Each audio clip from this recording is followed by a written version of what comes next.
अस्सलाम वालेकुम। Easy cooking with Rehana में आपका स्वागत है। आज हम लहसुनी मेथी बनाने जा रहे हैं। बहुत टेस्टी और बहुत ज़्यादा ही पसंद आने वाली, सारे बच्चों को भी पसंद आती है। आप इसे ज़रूर बनाइएगा। चलिए इसको बनाते हैं। लगती है ये थोड़ा सा हमने तेल लिया है, करीब 1 टेबल स्पून से थोड़ा कम है।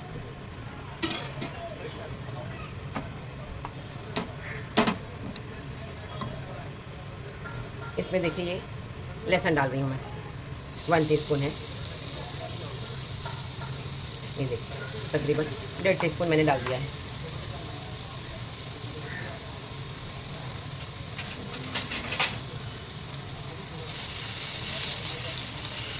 लहसुन थोड़ा सा पक जाए, हम इसमें मेथी डालेंगे। मेथी को मैंने एक बड़ी चूड़ी मेथी लिया था। ये देखिए इस तरह से मैंने इसको अच्छे से साफ धुल के काट के रखा है। मिर्ची बहुत होती है, बारिश का सीज़न है, इसलिए मेथी या कोई भी सब्ज़ी हो, हरा धनिया हो या कोई भी हरी पत्तियों वाली सब्ज़ी हो या कोई भी सब्ज़ी हो, आपको बहुत अच्छे से धुल कर लेना है। ये देखिए लहसुन थोड़ा हो गया है, इसमें मैं ये मेथी की भाजी डाल दूँगी।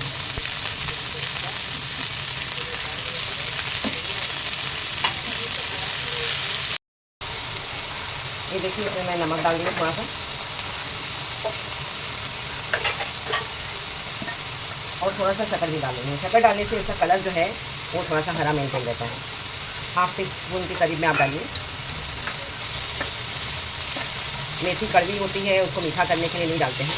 बस देखिए हमारा पानी भी सूख गया है। अब हम इस मेथी को निकाल लेंगे।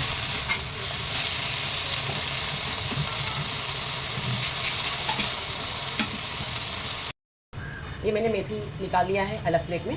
कढ़ाई में मैंने तेल डाल दिया है। थोड़ा सा तेल हमको ज़्यादा डालना है। इसमें 3 to 4 टेबल स्पून आप तेल डालिए। फिर से इसमें हम लहसुन डालेंगे। ये देखिए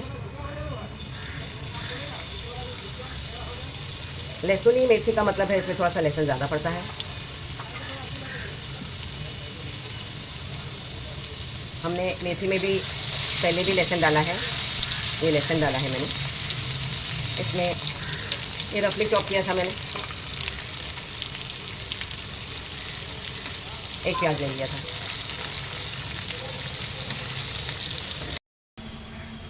प्याज हमारी हो रही है एक तरफ। ये 2 टेबल स्पून मैंने तिल ले लिया है, और आप 3 टेबल स्पून इसमें ये मूंगफली का कूट ले लीजिएगा। इसको मैं मिक्सर में बारीक पीसूँगी। इसमें आपको अगर कोकोनट सूखा खोबरा डालना है, आप सूखा खोबरा भी डाल सकते हैं।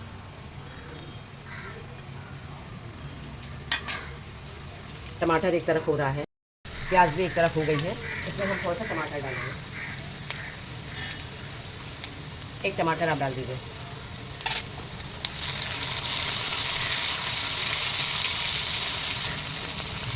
टमाटर को थोड़ा सा हम भूनेंगे।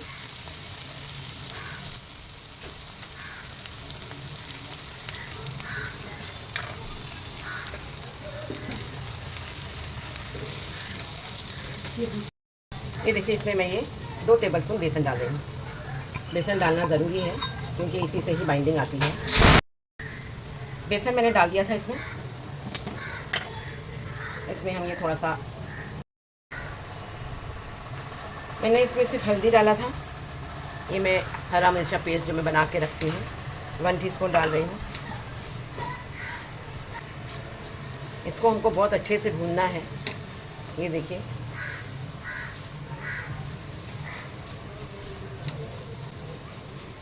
ये बेसन है हमारा, कच्चा नहीं लगना चाहिए। मूंगफली और तिल को भी मैंने पीस लिया है। थोड़ा सा कश्मीरी लाल मिर्चा पाउडर भी डालेंगे,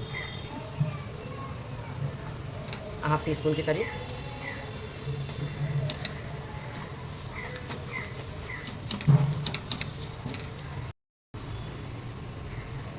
ये देखिए 1/4 टीस्पून गरम मसाला डालेंगे। नमक हमने मेथी में भी डाला है, इसमें भी हमको नमक डालना है।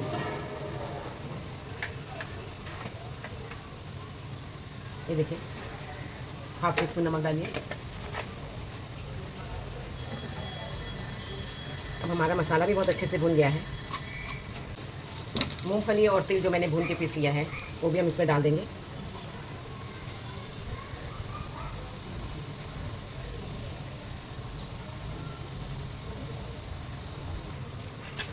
मूंगफली तिल हमारी दोनों भुनी हुई थी।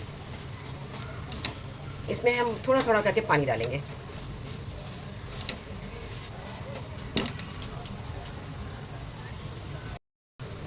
ये देखिए,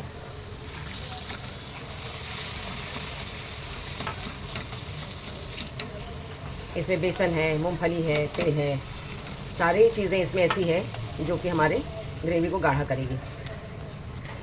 बेसन हमने अच्छे से भून लिया है इसको, इसीलिए ये गुठली नहीं बनेगी। इसकी फ्लेम को मीडियम करके ही हम इसको अच्छे से भून लेंगे।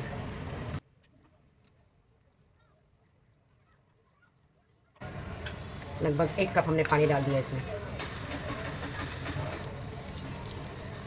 आप अपने हिसाब से कम ज़्यादा कर सकते हैं।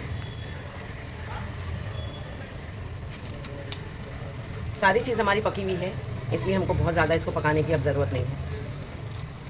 फ्लेम को स्लो करके हम इसमें भाजी डाल देंगे।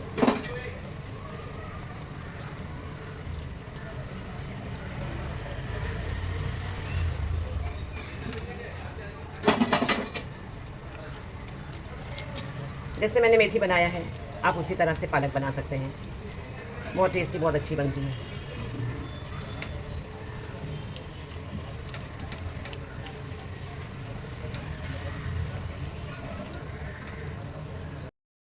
ये देखिए, नमक मिर्चा आप चख लीजिएगा। नमक थोड़ा सा कम था, मैंने हाफ़ टी स्पून नमक डाला है। इसमें ये हाफ़ टी स्पून मैंने अमचूर पाउडर डाल दिया है। आप इसको बनाकर देखें, ये बहुत टेस्टी बनती है।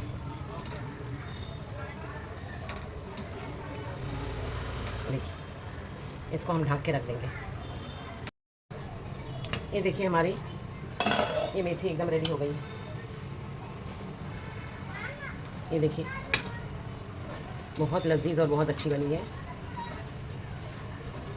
इसको आप बनाएंगे तो आपको इसके साथ में दाल बनाने की भी ज़रूरत नहीं पड़ेगी। अगर बेसन की बजाय आपके पास में अगर फुटाने की दाल है, भुनी हुई चने की दाल, वो भी आप डाल सकते हैं। उसको आपको फिर भूनने की ज़रूरत नहीं पड़ेगी। ये देखिए, ये हमारी लहसुनी मेथी एकदम रेडी है।